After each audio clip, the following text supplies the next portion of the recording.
Hey, what's up? It's Brian over here at Secret Guitar Club. Today, I've got my very first interview. I'm really excited to catch up with my old high school friend. I haven't talked to him in over 30 years. His name is Chris Lebresco from Pennsylvania. Chris has made his livelihood out of the guitar. He plays out a few nights a week at restaurants and taverns. He does an open mic, and I'm definitely going to have to catch up with him again for a second interview because after we stopped recording, he was talking to me about a lot of other cool stuff he does throughout the day to make guitar his life. And I just think that's really cool, and maybe you could inspire some other folks. So hope you enjoy my interview with Chris.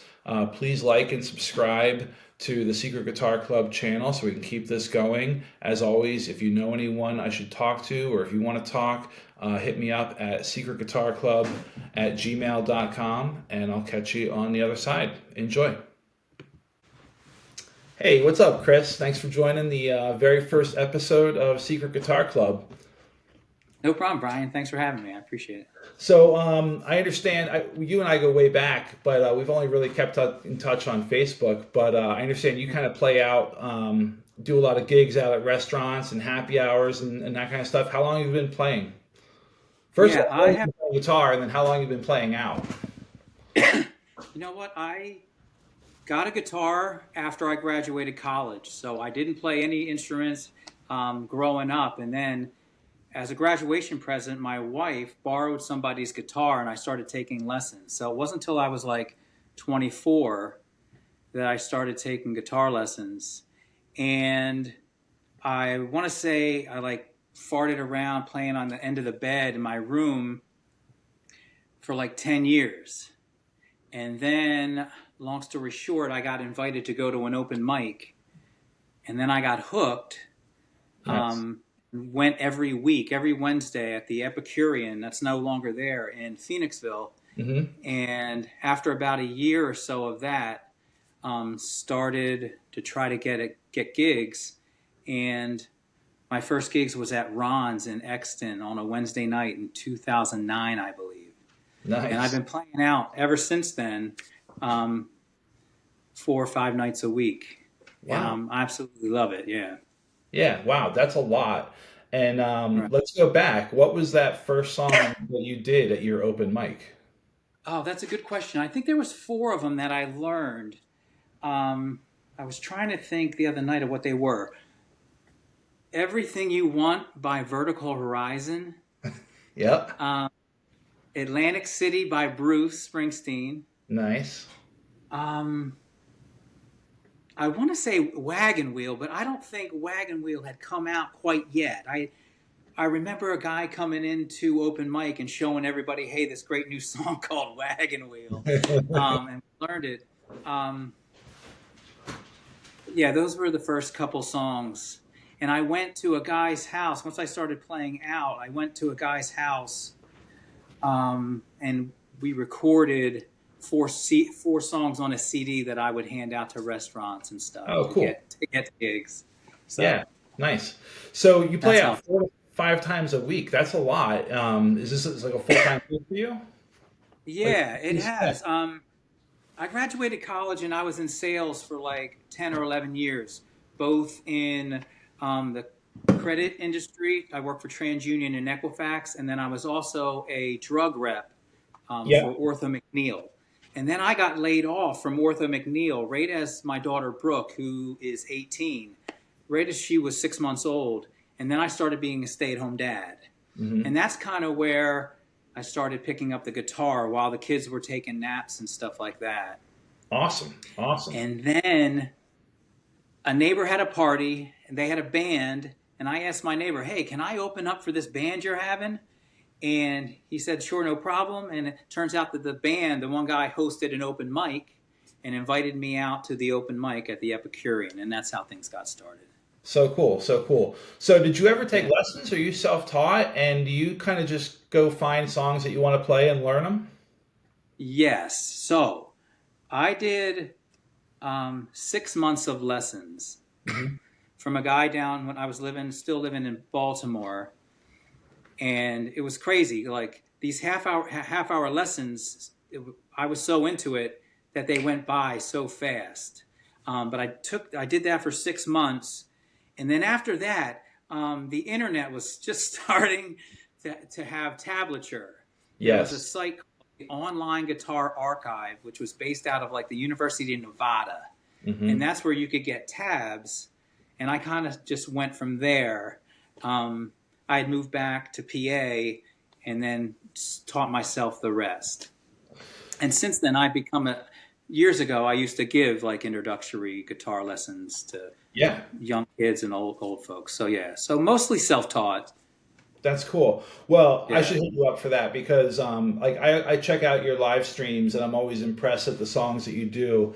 And I yeah. don't know, whenever I sit down and try to play a song, my ADHD kicks in and I just like don't seem to have the patience to get all the way Uh, through it, you know?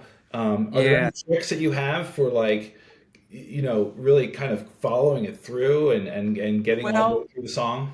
well, well, for me, there are like a lot of. Again, it's music and there's no rules. Hmm. So um, a lot of people tend to be like, okay, this song is in this key, or this is exactly how this band does it. So that's the way I have to do it.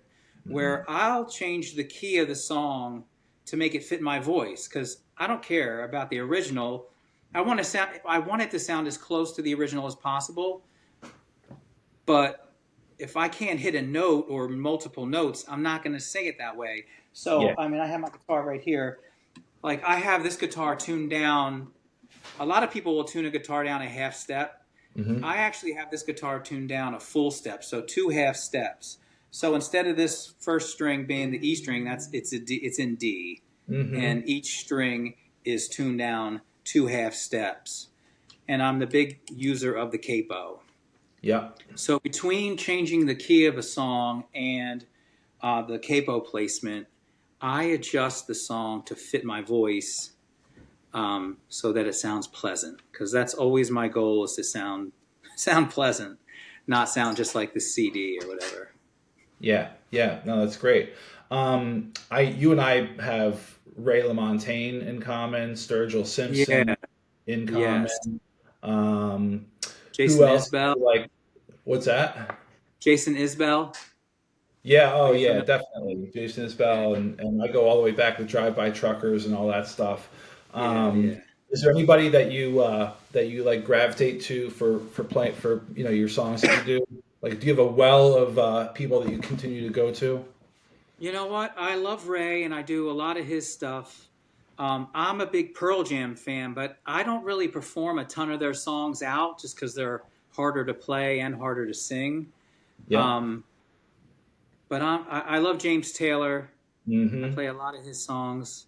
I do a lot of, I do a wide variety. I do a little bit of everything. Over the last 15 years, whether it's just me hearing a song and wanting to learn it, or people like asking me to learn songs.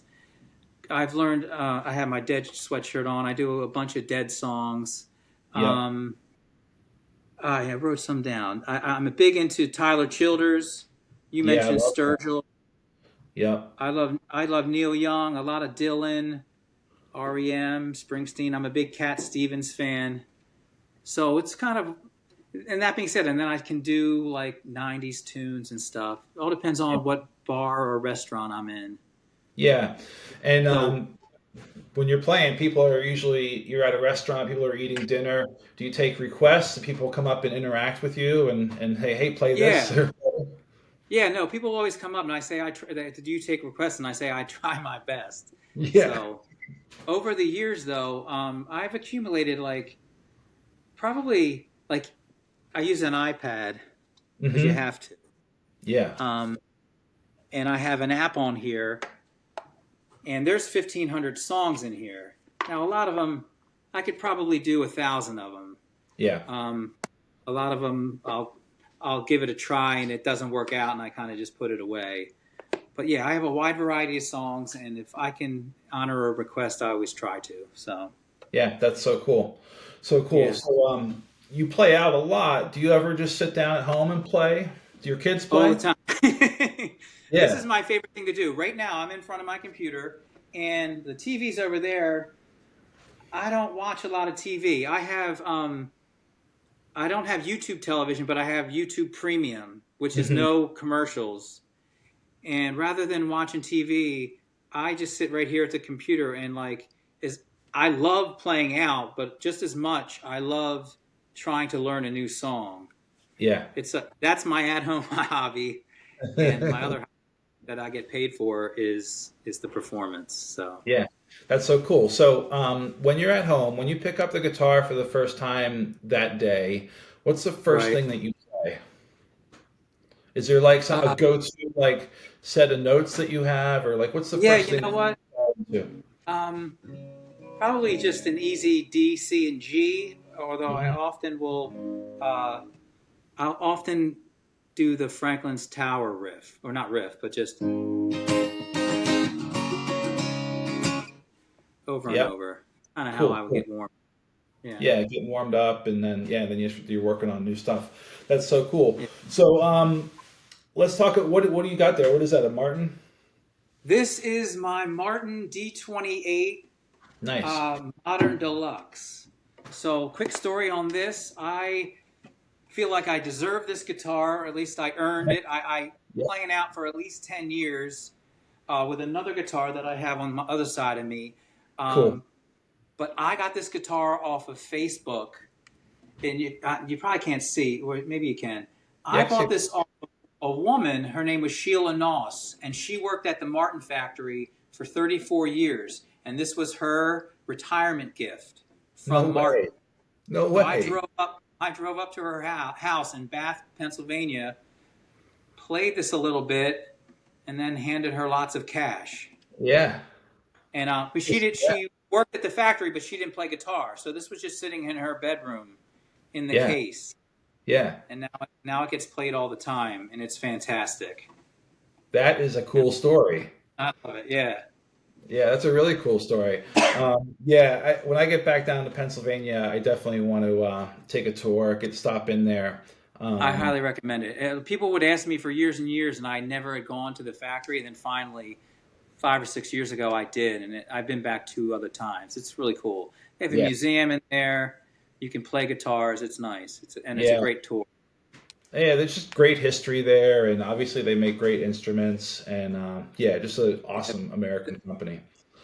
They're my brand. So, Yeah, all my guitars are Martins. yep, I just yep. feel like living this close to the factory that and I like this. I like the way they sound better than Taylor's. Taylor's are brighter. It's a brighter sound, not as mellow. Yeah, I feel the same way. I play a Martin as well. Do you play with a pick or do you play with your fingers? You know what? That's a great question. When I'm in the house practicing, I just use the backs of my fingers and thumb. But out always with a guitar, always with a pick. Yeah, And I have yeah. a bunch of them. I actually on my mic stand, I'll bring 3 or 4 different thicknesses of picks because Hmm. it gives a different tone. Yeah. Um, so yeah, And always are a you pick doing out. that when are you using a pick when you're playing out to make it louder and more clear? Definitely more clear. Hmm. Um, yeah, it just sounds. I actually go out and see other people playing out live without picks, and they Hmm. make it sound good. But when I try it, because I have a nice in the house, I have a nice little slap strum. Hmm. But when I try it and I have my guitar amplified, it never sounds better than it does when I have a pick in my hand. Yeah. Yeah, I never use a pick. I just play on my couch and I just pick it up. yeah. And you know what? If I never left the house, I would never use a pick either, Yeah. because you could change, you go back and forth from strumming, Yeah. just using fingertips, to finger picking really quick, Yeah. and it's quieter. Hmm. It's quieter for the rest of the family. Exactly. So, when you're heading out for a gig, what's in your what are you bringing besides that D28? Well, I just bring the one guitar. Knock on wood, which I'll do. Yeah. Because I'm tuned down, I don't break strings. I've only broken a string one time in 15 years. Yeah. Um, Not only do I tune the guitar down, but I also am. I don't know. I'm like a baby. I like Ray LaMontagne. I I like to gently slide across the strings rather than beat the hell out of them. Like my guitar, like the pick guard doesn't even have any scratches on it. So I'm kind of a soft I'm a soft player. Yeah. Um, so I take the one guitar. All of my equipment stays in the car Nice. except the following. The iPad comes inside to get charged up. The guitar comes inside because it's cold or hot. Yeah. And then the only other thing I bring inside, I have two of these Bose S1 battery powered speakers. Yep. So I bring them in and I charge them overnight so they're ready for the next night. Cool. Everything else, I have this suitcase which I keep all of my cables and all the other equipment that I need, the cables and most importantly like a beer holder. Yeah. Um, Everything else just stays in the car. That's This great. way, I'm less likely to forget stuff. So if you're playing at 7:30, you walking in at 7, setting up? I need at least a half hour. Nowadays, especially in the summer, I'll start sweating if I don't get there too early. So maybe 40 minutes, half Yeah. hour to 40 minutes before. Yeah. That's awesome. Yeah. And what I like to do nowadays, like I'll have this little speaker, and I have a bigger one in the car, but I daisy chain them, and I'll also use, I have this Sennheiser XLR Bluetooth, and I'll link them up via Bluetooth. Mhm. I try to have, instead of having one speaker blasted or really loud, I try to have multiple speakers at a lower volume just to make it pleasant for everybody.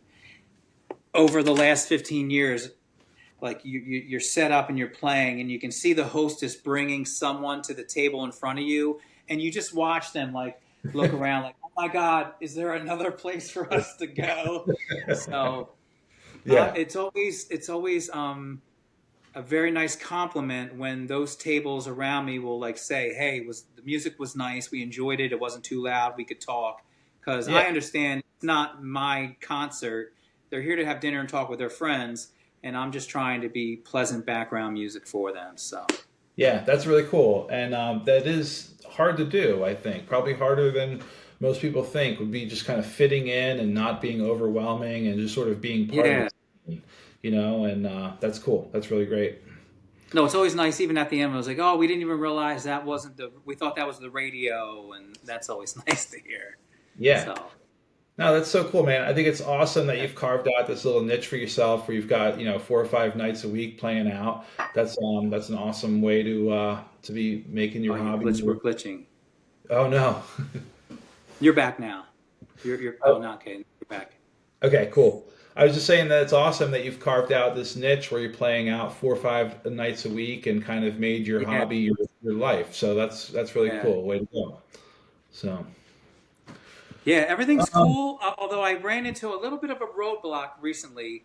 okay. I was the house musician at a restaurant down in Kennett I saw this called the post Stone of yours. Barn, Yeah, and it burnt to the ground. I saw that. So now I got a lot of Fridays open and Sundays. So I'm out back on the street trying to find new venues to play on those days. So, and I'm Yeah. starting to fill those, but it'll just Yeah, take a little bit. I imagine you'll find something pretty quick. You've been doing it for a long time, and just like through word Yeah. of mouth, people will recommend you. I'm No, sure. I have a lot of contacts and friends that are helping me out with like cancellations and then also other stuff. So things are coming in. Do you ever do? This is something I've always kind of wanted to do here at my house: is throw like a party and have someone play. Do you ever do that? You ever do house parties? Oh, private parties, birthday parties, things in the summertime.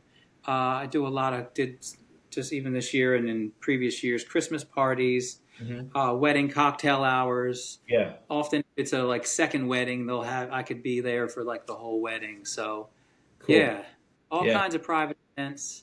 Yep. Anywhere someone wants music, funerals. I've been to funerals. But whatever the whatever the whatever you Yeah. want. So, do you have a website people can check you out at? Yes, I do. My name, chrislebresco.com. All right. is my website. And on there, it has my schedule and Hmm. it has my influences and videos of me playing and stuff like that. So Cool. if you live in and around the Philadelphia area and you want to come see me play, chrislebresco.com. Very good. Thanks so much, Chris. I'll put that in the notes and people will start checking you out. Well, thanks for Sounds good. joining. I really appreciate it. And it was good to chat with you. Nice chatting with you, Brian. All right. Take care. Bye. Take it easy. See ya.